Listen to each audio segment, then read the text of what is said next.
Marwar bulletin देखने वाले सभी दर्शकों को चंद्रमोहन कल्ला का नमस्कार, राम राम ने खम्मा गनीसा।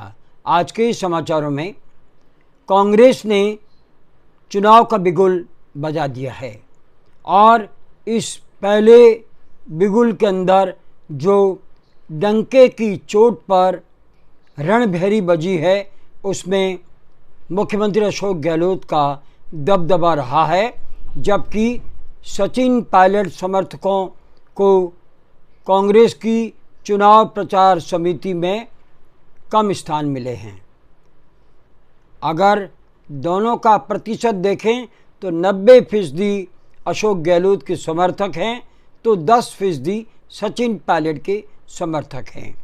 सबसे अहम बात जो उभर कर सामने आई कि गोविंद सिंह डोटासरा जो प्रदेश कांग्रेस अध्यक्ष थे, उनकी जगह हाईकमान से ये कहा जा रहा था और ये पूरी तरह से राजस्थान में बात फैल चुकी थी कि इन्हें हटाकर मंत्री बनाया जाएगा और सचिन पायलट को प्रदेश कांग्रेस अध्यक्ष की पोस्ट दी जा सकती है, लेकिन ऐसा कुछ हुआ नहीं। पीसीसी चीफ होने के नाते चुनाव समिति के चेयरमैन गोविंद सिंह डोटासरा बने और गोविंद सिंह डोटासरा के बारे में आपको बता दूं कि जब सचिन पायलट बागी बन कर के अपनी ही सरकार को गिराने चले थे तो राजस्थान में जो कुछ हुआ वो आप सभी को बताने की ज़रूरत नहीं है, लेकिन मुख्यमंत्री अशोक गहलोत ने उस समय के प्रभारी माखन से कह करके गोविंद सिंह डोटासरा को प्रदेश कांग्रेस अध्यक्ष बनाया और वे अपने काम में सफल रहे, यानी कि वे अशोक गहलोत के सबसे नज़दीकी नेताओं में से माने जाते हैं। जब चुनाव प्रचार समिति की बात होती है तो इसके अंदर न जाने आगे चलकर किसको टिकट मिलता है किसको नहीं मिलता है, ये चुनाव प्रचार समिति तय करती है। इस समिति में 15 मंत्री लिए गए हैं, जिनमें से 14 मंत्री अशोक गहलोत के समर्थक माने जाते हैं, एक मंत्री जो सचिन पायलट का समर्थक माना जाता है। कुल मिलाकर के 4 जनों को सचिन पायलट का समर्थक माना जा रहा है, जबकि 24 सदस्यों की इस टीम में 20 सदस्य अशोक गहलोत के समर्थक हैं।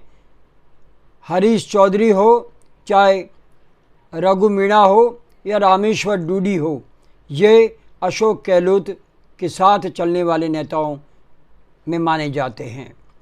लेकिन इस समिति में जिन्होंने सोनिया गांधी के एक लाइन के प्रस्ताव से अलग जाकर के अशोक गहलोत के चहेते होते हुए भी बैठक की थी और उस बैठक में अलग से ये कह दिया गया था कि हमें मुख्यमंत्री नहीं बदलना है, तो ऐसे में शांति धारीवाल, महेश जोशी और पर्यटन निगम के अध्यक्ष राठौड़ को समिति में शामिल नहीं किया गया है, जबकि ये मुख्यमंत्री अशोक गहलोत के नज़दीकी नेताओं में से माने जाते हैं। वहीं पूर्व प्रदेश अध्यक्ष रहे और शिक्षा मंत्री और सबसे वरिष्ठ नेताओं में से एक बीडी कल्ला को भी इस समिति में शामिल नहीं करना ये संकेत है कि बीकानेर की राजनीति में भूचाल आ सकता है। अशोक गहलोत शातिर राजनेताओं में से माने जाते हैं।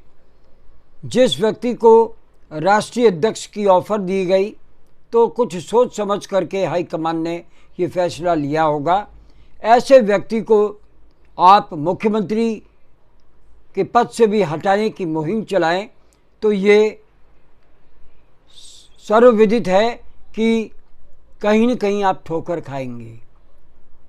सचिन पायलट को हाईकमान ने क्या बताया है या क्या बातचीत हुई है, लेकिन सचिन पायलट ने जो प्रचार समिति बनी है, चुनाव प्रचार समिति, उसको लेकर के ना तो हाँ में ना ही विरोध में कुछ कहा है। उनसे जब मीडिया वालों ने पूछा तो उनका ये कहना था हाई कमान ने जो किया वो ठीक है और चेयरमैन गोविंद सिंह डोटासरा बहुत अच्छा काम कर रहे हैं और मैं और अशोक गहलोत मिलकर के राजस्थान में कांग्रेस को लेकर के आएंगे। उनका ये पॉजिटिव वक्तव्य बार बार आना ये संकेत दे रहा है कि भारतीय जनता पार्टी में खलबली मची हुई है। भारतीय जनता पार्टी ने अभी तक अपनी चुनाव प्रचार समिति नहीं बनाई है, लेकिन वे अपना नेता तक घोषित नहीं कर पा रहे हैं। बार बार नरेंद्र मोदी के चेहरे पर चुनाव लड़ने की बात हो रही है, जबकि वसुंधरा राजे और उसके समर्थक संगठन से अलग अपना कामकाज करते दिखाई दे रहे हैं। तो मुख्यमंत्री अशोक गहलोत खामोशी से योजनाओं पे योजनाएं चलाते जा रहे हैं और उसे क्रियान्वित भी किए जा रहे हैं। इससे आमजन खुश है, ये मानना ही होगा।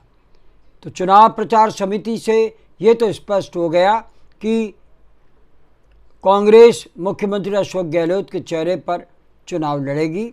हालांकि वे अघोषित रूप से कहा जा रहा है, लेकिन ये तय माना जा रहा है कि जब कह दिया गया है कि अशोक गहलोत की योजनाओं पर चुनाव लड़ा जाएगा तो ये भी तय है कि चुनाव प्रचार समिति में गोविंद सिंह डोटासरा और अशोक गहलोत की चलेगी।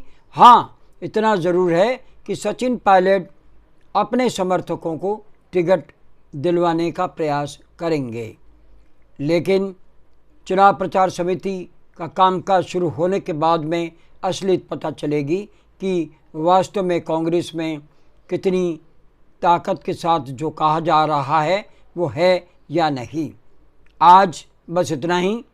अगला समाचार बुलेटिन लेकर हाजिर हो उसके पहले आपसे अपील, इस चैनल को सब्सक्राइब करें, लाइक करें और शेयर करें और इस चैनल को बढ़ावा दें।